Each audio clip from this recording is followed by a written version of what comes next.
제가 먼저 사진 한 장을 좀 보여드리겠는데요. 이 사진이 무슨 사진인가 하면요, 한 2, 3년 전인 것 같습니다.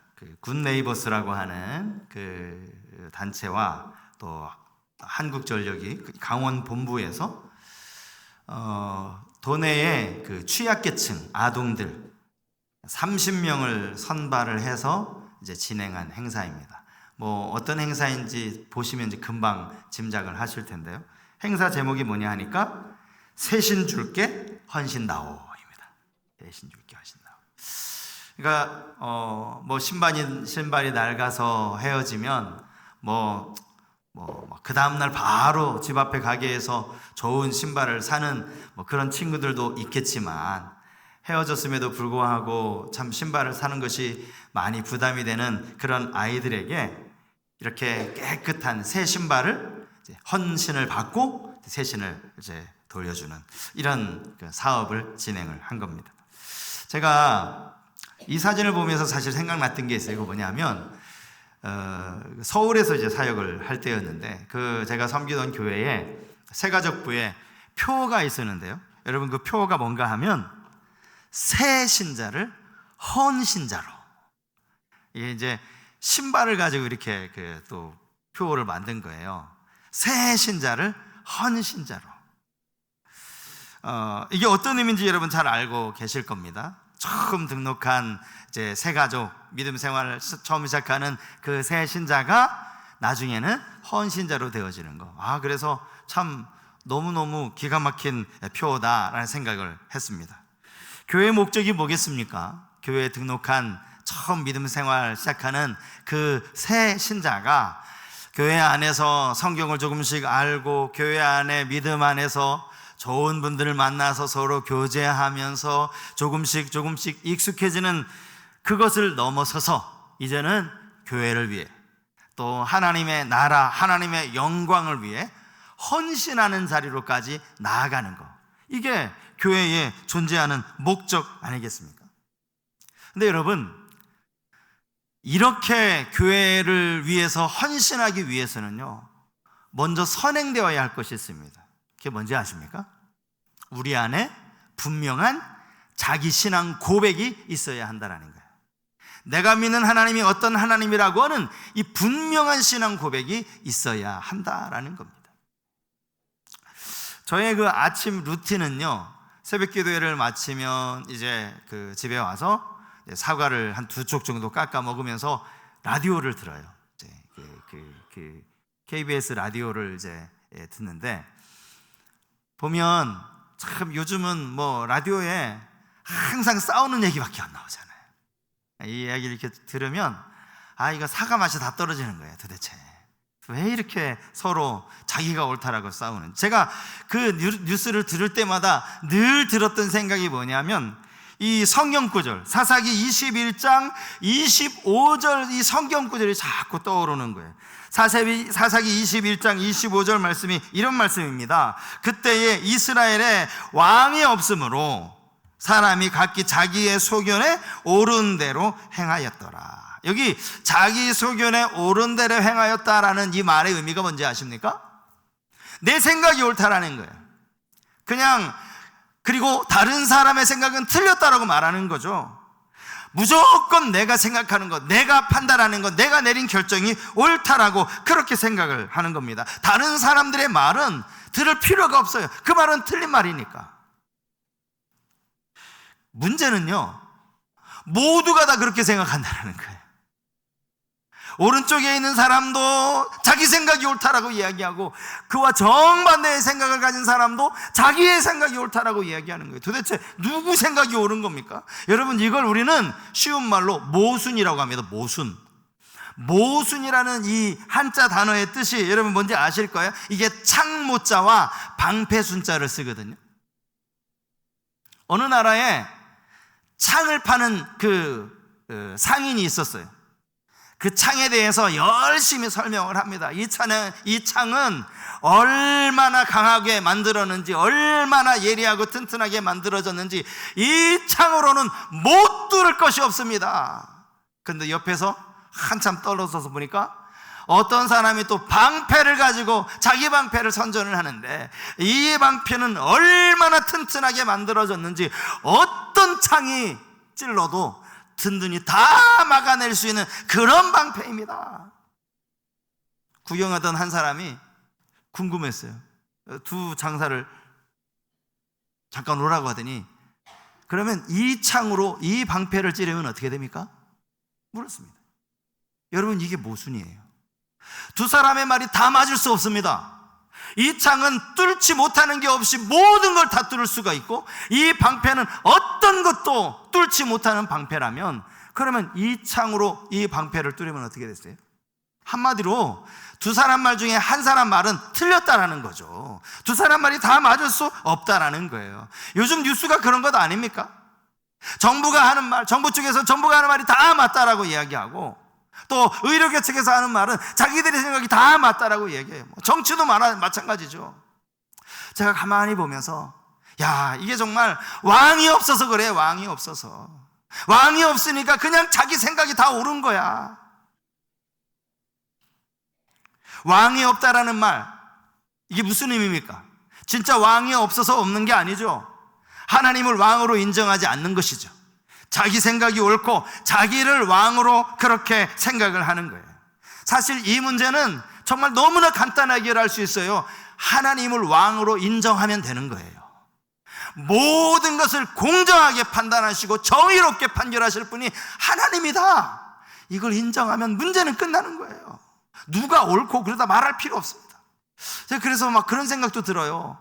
아, 하나님 제발 좀 저기 가서 싸우는 사람들 그 사이에 가서 하나님이 지금 음성으로 너 틀렸고 네가 맞았어, 하나님 그렇게 좀 말씀 좀 해주셨으면 좋겠다. 안 그러면 늘 자기가 끝까지 옳다고 하니까 말이죠. 여러분, 이게 신앙 고백입니다. 여러분 삶에는요, 왕이 계십니까? 왕? 내 삶을 이끄시고 내 삶을 인도하시는 그 왕 말입니다. 내 인생의 모든 것들을 그냥 내 생각대로 결정하고 내가 옳다라고 판단하는 대로 행동한다면 그 사람은 왕이 없는 사람이, 아니 자기 자신이 왕인 사람일 겁니다. 하지만 모든 것들을 다스리시고 옳고 그름을 판단하시고 옳은 길로 인도하시는 그 하나님을 인정하는 사람, 그는 하나님을 왕으로 모신 사람이라 할 수 있습니다. 여러분 모두 하나님을 왕이라고 고백하는 그런 신앙 고백자들이 되실 수 있길 바랍니다. 오늘 본문에는요, 아브라함의 아주 놀라운 신앙 고백이 담겨 있습니다. 아브라함이 가나안 북쪽의 네 나라 연합군과의 전쟁에서 승리하고 돌아옵니다. 사실 이게 아브라함이 잘해서 승리한 것은 아니었죠. 고작 318명 데리고 가서 그 4개 연합군, 5개 가나안 남부 나라를 멸절시킨 그 나라를, 연합군을 이기고 돌아온다? 말도 안 되는 얘기죠. 무모하다 싶을 이 전쟁에서 하나님이 조카 롯을 사랑하는 그 아브라함의 마음을 보시고 하나님께 전적으로 신뢰하는 그 아브라함의 믿음을 보시고 전쟁의 승리를 허락해 주신 겁니다. 그렇게 승리하고 돌아오는 이 개선 행렬을 두 사람이 아브라함을 맞이하러 나옵니다. 그런데 오늘 본문에 보니까 이 두 사람이 다 왕이었다라고 그렇게 기록을 하고 있죠. 먼저는 소돔 왕이 아브라함을 맞이했는데, 이 소돔 왕 이야기는 뒤에 나오고요, 멜기세덱이라고 하는 또 이 살렘 왕 이야기가 오늘 본문에 먼저 나오고 있습니다. 멜기세덱, 이 사람은요, 어찌 보면 이 가나안 전쟁과는 아무 상관도 없는 사람이고 아브라함과도 아무 상관없는 사람입니다. 그런데 그가 아브라함을 찾아와요. 그것도 떡과 포도주를 가지고 나왔다. 성경은 그렇게 말씀하고 있죠. 성경은 그가 살렘 왕이었다라고 소개를 하고 있는데, 여기서 말하는 살렘은 예루살렘을 의미하는 거예요. 예루살렘의 옛 명칭이 살렘이었거든요. 그는 왕일 뿐만 아니라 지극히 높으신 하나님의 제사장이라고 그렇게 소개하고 있습니다. 멜기세덱 이야기가요, 오늘 이 아브라함과 잠깐 만나는 거 말고는 아무런 기록이 없어요. 멜기세덱이라는 이 이름조차 창세기 오늘 이 14장 이 본문 말고 시편에 한번 나오고요, 그리고 신약에 나옵니다. 시편에 110편 4절에 보면 여기 멜기세덱이라는 이름이 한번 나오는데요. 자, 한번 보시겠습니까? 여호와는 맹세하고 변하지 아니하시리라. 이르시기를 너는 멜기세덱의 서열을 따라 영원한 제사장이라 하셨도다. 여기 영원한 제사장이 누구를 의미하겠습니까? 인간 제사장은 영원할 수 없잖아요. 그 아들, 죽으면 또 그 아들, 제사장직은 영원할지 몰라도 제사장은 영원하지 않습니다. 영원한 제사장이라는 말은 바로 예수 그리스도를 의미하는 것이죠. 예수 그리스도를 의미하는 거예요. 멜기세덱이 오늘 이 본문에서도 조금은 아주 좀 신비스럽게 등장을 하고요, 또 신비스럽게 그냥 사라지는 그런 모습을 볼 수가 있는데요. 히브리서 7장에 보면 이 멜기세덱에 대해서 아주 구체적인 설명이 좀 길게 기록이 되어져 있는데, 물론 오늘 본문에 나온 내용도 이제 같이 나옵니다. 자, 히브리서 7장 1절 이하의 말씀, 멜기세덱에 관한 이야기 제가 한번 읽어드리겠습니다. 이 멜기세덱은 살렘 왕이요 지극히 높으신 하나님의 제사장이라. 여러 왕을 쳐서 죽이고 돌아오는 아브라함을 만나 복을 빈 자라. 아브라함이 모든 것의 10분의 1을 그에게 나누어 주니라. 그 이름을 해석하면 먼저는 의의 왕이요 그 다음은 살렘 왕이니 곧 평강의 왕이요 아버지도 없고 어머니도 없고 족보도 없고 시작한 날도 없고 생명의 끝도 없어 하나님의 아들과 닮아서 항상 제사장으로 있느니라. 멜기세덱이 좀 신비한 인물이죠. 살렘 왕이면서 또 제사장이고, 또 오늘 이 히브리서 본문을 보면 아버지도 없고요, 어머니도 없어요, 족보도 없고요, 시작한 날, 태어난 날이겠죠, 생명의 끝, 죽은 날도 없어요. 그러면서 하나님의 아들과 닮아서 이런 표현을 썼습니다. 그래서 학자들은 이 멜기세덱은 신약의 예수 그리스도를 예표하는 인물이었을 것이다, 이렇게 이제 이야기를 하는 거예요. 이 멜기세덱이 아브라함을 축복하려고 떡과 포도주를 가지고 나오는데, 여기 나오는 이 떡과 포도주는 당시 가나안 사람들에게는 아주 요긴한 식량이었죠. 특별히 전쟁을 마치고 돌아오는 지쳐있는 병사들에게 이 원기를 회복시켜줄 만한 아주 좋은 그런 양식이었는데, 이것을 나눠주면서 아브라함을 축복하고 또 하나님을 찬송하는 그런 장면이 본문에 기록되어져 있습니다. 그런가 하면 두 번째로 등장하는 왕이 바로 이 소돔 왕인데요. 소돔은 이미 앞에서도 우리가 살폈지만 이 소돔 왕은 마땅히 아브라함을 맞이해야 하는 왕입니다. 왜냐하면 이 전쟁이 소돔이 관여한 전쟁이잖아요. 가나안 북쪽의 네 나라 이 연합군의 대표가 그돌라오멜이었다면 가나안 남부의 5나라의 대표는 소돔 왕이었거든요. 결국 이 소돔이 이 5나라가 다 멸망을 당한 다음에 다 빼앗겼는데 아브라함이 가서 되찾아왔으니까 이것을 이제 환영하기 위해서 소돔 왕이 아브라함을 맞으러 나온 건데요. 가만히 보니까 이 소돔 왕도 갑자기 등장을 해요. 아니, 소돔은 이미 전쟁에서 패했고 거기 있는 사람들 다 포로로 끌려갔는데 소돔 왕이 도대체 어디 있다 나온 겁니까, 여러분? 모르긴 몰라도 아마 이 소돔 왕은 어디 멀리 이 숲에 숨어 있다든지 그 굴 속에 숨어 있다가 나왔던 것 같아요. 그러니까 이게 아이러니예요. 롯은 전쟁과 아무 상관없이 그냥 소돔에 가서 살던 사람인데, 롯은 소돔이 전쟁에 패했다는 이유만으로 포로로 끌려갔고요. 정작 이 전쟁을 주도한 소돔 왕은 숨어 있는 거예요. 숨어 있어. 그리고는 이제 전쟁에 승리해서 돌아오니까 아브라함을 맞이하는 거예요. 그것도 아브라함을 막 기쁨으로 맞이하고 환영하고 아브라함에게 막 수고했다라고 넙죽절이라도 해야 될 것 같은데, 오늘 가만히 본문을 보시면 21절에 이렇게 말하고 있어요. 이 소돔 왕이 한 말이에요. 소돔 왕이 아브라함에게 이르되 사람은 내게 보내고 물품은 네가 가져라. 이 말이 무슨 말입니까? 여러분, 이 말을 오해하시면 안 돼요. 야, 소돔 왕이 그래도 아브라함이 되찾아온 거 다 아브라함이 가지라고 이렇게 좀 배려해 주는 거예요. 여러분, 이게 배려가 아니라 이건 당연한 거예요. 아브라함이 되찾아오지 않았으면 이건 누구 겁니까? 빼앗긴 거예요. 소돔 왕 게 아니에요. 저 4개 연합군에 다 빼앗겼던 겁니다.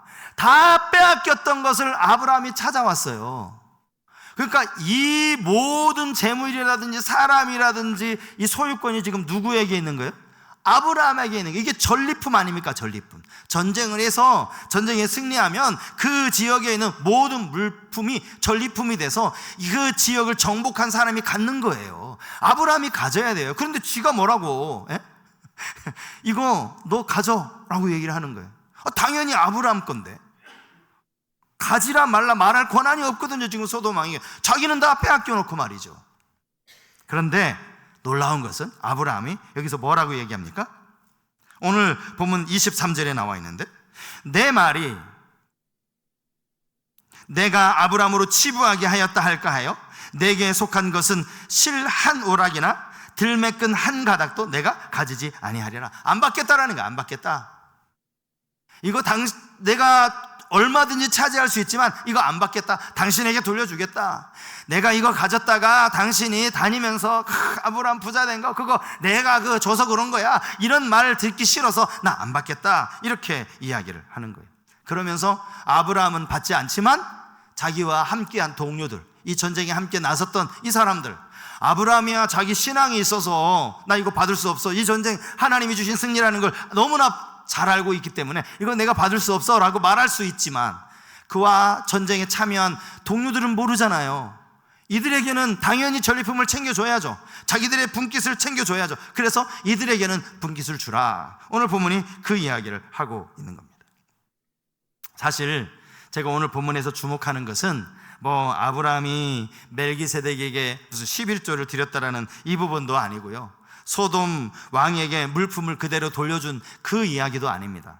정말 아브라함이 이렇게 할 수 있었던 그 근거, 그 동기, 그 이유, 그게 뭡니까?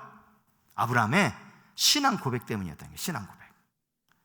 이 신앙 고백으로 좀 한번 생각을 해보려고 하는데, 자 22절 말씀에 나와요. 아브라함의 신앙 고백, 우리 한번 다 같이 읽었으면 좋겠습니다. 아브라함의 신앙 고백 우리 같이 한번 읽겠습니다. 시작. 아브라함이 소돔 왕에게 이르되 천지의 주제이시오 지극히 높으신 하나님 여호와께 내가 손을 들어 맹세하노니. 이게 아브라함의 신앙 고백이에요. 사실 아브라함의 신앙 고백이 앞에 나오는 멜기세덱의 고백과 좀 똑같아요. 비슷해요. 상관없습니다. 멜기세덱이 하나님을 높이는 이 신앙 고백을 아브라함이 듣고 아브라함이 동의했던 것 같아요. 자기 신앙 고백으로 받아들인 것 아니겠습니까? 첫 번째로 그가 했던 신앙 고백이 뭐예요? 천지의 주제이신 하나님. 천지의 주제이신 이 하나님이라는 이 말은요, 여기 주제라는 이 말은 만들다라는 뜻을 가지고 있어요. 온 하늘과 온 땅을 하나님이 만드셨다라는 이 고백입니다. 지금도 하나님의 주인으로서 이 온 우주 만물을 다스리고 섭리하신다고 하는 이런 신앙 고백이에요. 여러분, 이 신앙 고백 너무나 중요해요. 왜냐하면 이 교회 밖의 사람들은요, 이 고백을 못하거든요. 이 고백을 믿지도 않거든요. 그러나 우리는 온 우주 만물을 하나님이 지으시고 하나님이 창조하셨음을 믿는 사람입니다. 여러분 아멘이십니까? 온 우주 만물을 하나님이 지으셨어요. 창세기 1장 1절 성경을 딱 펴자마자 가장 먼저 나오는 구절이 바로 이것 아닙니까? 태초에 하나님이 천지를 창조하시니라. 하나님에 의해서 지어졌다라는 거예요. 온 우주 만물을 하나님이 그냥 지어 놓으시기만 하신 것이 아니라 지금도 다스리고 계시, 이걸 우리는 섭리라고 말하죠. 하나님이 당신의 뜻에 따라 지금도 운행하고 계시는 거예요. 이 하나님에 대한 신앙 고백을 지금 아브라함이 하고 있다라는 거예요. 모든 것의 주인이 하나님이라는. 자, 시편 95편 4절과 5절에도 이 하나님을 노래하고 있는데 한번 보십시오. 땅의 깊은 곳이 그의 손 안에 있으며 산들의 높은 곳도 그의 것이로다. 바다도 그의 것이라. 그가 만드셨고 육지도 그의 손이 지으셨도다. 얼마나 멋있는 신앙 고백. 저 산 하나님이 지으셨고 저 바다 하나님이 만드셨고 이 모든 우주 만물 하늘의 별 다 하나님이 지으셨어. 하나님의 것이라는 이 놀라운 사실 말입니다. 멜기세덱이 왜 전쟁에 승리해서 돌아오는 아브라함에게 이 이야기를 가장 먼저 했을까요? 어쩌면 아브라함이 이 전쟁의 승리에 자기 혼자서 도취되어 버린 나머지, 내가 이 전쟁에 승리했단 말이야? 내가 이 318명을 데리고 내가 이 전쟁에 승리했단 말이야? 자기 도취에 빠지지 않을까 봐 멜기세덱이 이 모든 승리가 천지의 주제이신 하나님께 있다라고, 그걸 알려줄 거 아닙니까? 여러분, 이와 똑같은 고백을 한 사람이 또 한 사람이 있어요. 그게 누구냐면 다윗입니다. 역대상 29장 10절 이하의 말씀, 본문이 좀 길어요. 제가 한번 읽어드릴 테니까 여러분 잘 보십시오. 다윗 이야기입니다. 다윗이 온 회중 앞에서 여호와를 송축하여 이르되, 우리 조상 이스라엘 하나님 여호와여, 주는 영원부터 영원까지 송축을 받으시옵소서. 여호와여, 위대하심과 권능과 영광과 승리와 위엄이 다 주께 속하였사오니 천지에 있는 것이 다 주의 것이로소이다. 여호와여, 주권도 주께 속하였사오니 주는 높으사 만물의 머리이심이니이다. 부와 귀가 주께로 말미암았고 또 주는 만물의 주제가 되사 손에 권세와 능력이 있사오니 모든 사람을 크게 하심과 강하게 하심이 주의 손에 있나이다. 얼마나 역시 다윗 멋있는 사람이에요. 여러분, 이 고백을 다윗이 언제 했는지 아십니까? 다윗이 성전을 지으려고 하는데 하나님이 그 성전 짓는 걸 다윗에게 허락하지 않으셨죠. 그러니까 자기 아들 솔로몬을 위하여서 이 성전 지을 재료를 있는 힘을 다해서 하나님 앞에 드립니다. 그리고 나서 한 고백이 이 고백이에요. 하나님, 저 많이 드렸죠? 제가 가진 거 상당히 많이 하나님께 드렸습니다. 이게 아니에요. 이 모든 것 다 하나님의 것입니다. 천재의 주제가 다 하나님이십니다. 이 고백으로 감사로 하나님 앞에 드렸다라는 사실. 오늘 우리에게 이 신앙 고백이 어떤 의미가 있을까요? 여러분 기도하실 때 이런 기도 하십니까? 하나님, 천지의 주제이신 하나님. 이런 기도 잘 안 하실 거예요. 한번 해보십시오. 천지 주제이신 하나님. 여러분, 이 고백을 하나님 앞에 드릴 때, 이 신앙을 고백할 때 여러분 마음이 어떠실 것 같아요? 와, 그 하나님을, 내가 지금 그 하나님의 이름을 부를 수 있다는 게 얼마나 기쁘고 감격스럽지 않겠습니까? 온 우주 만물을 다스리고 섭리하시는 그 하나님, 나를 지으시고 나를 창조하신 그 하나님을 내가 오늘 예배할 수 있다는 거, 그 하나님의 이름을 부를 수 있다는 거, 여러분 이게 감격스럽지 않겠습니까? 천지의 주제이시라는 이 말 속에는요, 하나님이 주인이시고 하나님이 다스리신다, 그런 의미가 있어요. 하나님이 다스리신다라는 의미요. 다스리신다. 하나님의 여러분들의 삶을 다스리신다고 한번 그 고백을 한번 해보시라고요. 우리 안에 얼마나 큰 소망이 생기겠습니까? 여러분, 무엇 때문에 마음이 낙심이 되시고, 무슨 어떤 일 때문에 여러분 마음에 자꾸 실망이 또 두려움이 생기고 계십니까? 천지의 주제이신 이 하나님을 고백하고 이 하나님을 의지함으로 살아가실 수 있기를 주님 이름으로 축복합니다. 여러분 삶에 어려운 일이 있을 때 꼭 이 고백하십시오. 하나님 천지의 주제이심을 믿습니다. 이 모든 것들을 다스리시는 하나님, 나의 삶을 다스리시는 하나님이신 줄 믿습니다. 이게 아브라함이 처음 드린 신앙 고백이라고 제가 말씀드렸나요? 이게 처음 신앙 고백이에요. 처음. 그동안 아브라함이 하나님의 명령에 순종도 했고 또 잠깐 애굽으로 내려가는 실수도 했지만 여호와의 이름을 불렀다, 제단을 쌓았다라는 그런 기록은 성경에 나와 있지만 그가 아브라함이 하나님을 어떻게 불렀는지는 오늘 본문이 처음 나오는 거예요. 하나님은 천지의 주제이시군요. 그 가나안 땅, 그 좁은 땅의 하나님이 아니에요. 온 우주 만물을 다스리시는 그 하나님. 아브라함이 이 고백을 했을 때 얼마나 감격했어요. 그 하나님이 나를 불러주시고 나에게 축복을 약속하시고, 오늘 우리의 삶에 이런 고백이 있기를 축복합니다. 하나님이 천지 주제이심을 믿는다면 우리는 하나님께 맡길 수 있어야 돼요. 시편 55편 22절 말씀에 이런 말씀이 나오죠. 내 짐을 여호와께 맡기라. 그가 너를 붙드시고 의인의 요동함을 영원히 허락하지 아니하시리로다. 맡겨야 돼요. 하나님이 천지 주제이시기 때문에 하나님께 맡기는 거예요. 하나님이 다스리시기 때문에 하나님께 맡기는 거예요. 목욕탕에 가면 그런 이야기 여러분 우스갯소리 많이 들으셨죠? 귀중품은요 주인에게 맡겨야 돼요. 그래야 주인이 책임지지. 맡기지 않고 잃어버렸다고 아무리 발버둥 쳐봐야 소용없어요. 맡겨야죠. 아브라함의 두 번째 신앙 고백이 있습니다. 그것은 지극히 높으신 하나님이라는 신앙 고백이, 지극히 높으신 하나님. 여기 지극히 높으시다라는 이 뜻은요, 하나님의 초월성과 하나님의 거룩성과 하나님의 완전성을 강조하는 표현이면서 더 나아가서 모든 축복과 승리가 하나님으로부터 온다라는 이런 고백인 거예요. 그러니까 여러분, 아브라함이 소돔 왕이 주겠다고 하는 거, 물론 그게 원래는 자기가 마음대로 할 수 있지만 주겠다는 거, 이거 거절한 이유 뭔지 아시겠죠? 그 소돔 왕이 주는 거, 그거 별로 가치 없는 거예요. 왜냐하면 천지의 주제이시고 지극히 높으신 하나님이 내 삶에 함께 하신다는 이 고백이 있는데, 그 소돔 왕이 주면 아이고 고맙습니다, 아이고 이렇게 많은 걸 주시니 감사합니다, 그럴 필요가 없는 거예요. 여러분, 우리 인생 하나님이 책임져 주십니다. 지극히 높으신 하나님께서 모든 축복, 모든 승리 하나님으로부터 온다라는 이 사실을 고백한다면, 그래서 멜기세덱이요, 오늘 본문에 보면 지극히 높으신 하나님이라는 이 표현이 얼마나 자주 사용되는지 몰라요. 하나님이라는 이 호칭 앞에 지극히 높으신 하나님, 지극히 높으신 하나님. 오늘 우리가 예배하는 하나님이 지극히 높으신 하나님이시고 또 우리와 함께 하시는 하나님이신 줄 믿습니다. 세상이 주는 그 전리품, 그거 필요 없다. 나는 하나님이 주는 복을 받아 누릴 것이다. 그 하나님이 천지의 주인이시고 지금도 나와 함께 하시는 완전하신 지극히 높으신 하나님이라는 이 신앙 고백 때문에 말입니다.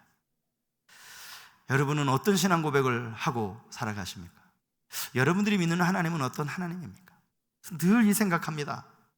우리 사랑하는 성도님들이 내면 안에 하나님에 대해서 분명한 신앙 고백을 가지고 살았으면 좋겠다. 내가 믿는 하나님이 나에게 어떤 분이라는 이 분명한 신앙 고백을 꼭 가지고 살았으면 좋겠다. 여러분 안에 이런 신앙 고백이 있게 되기를 바랍니다.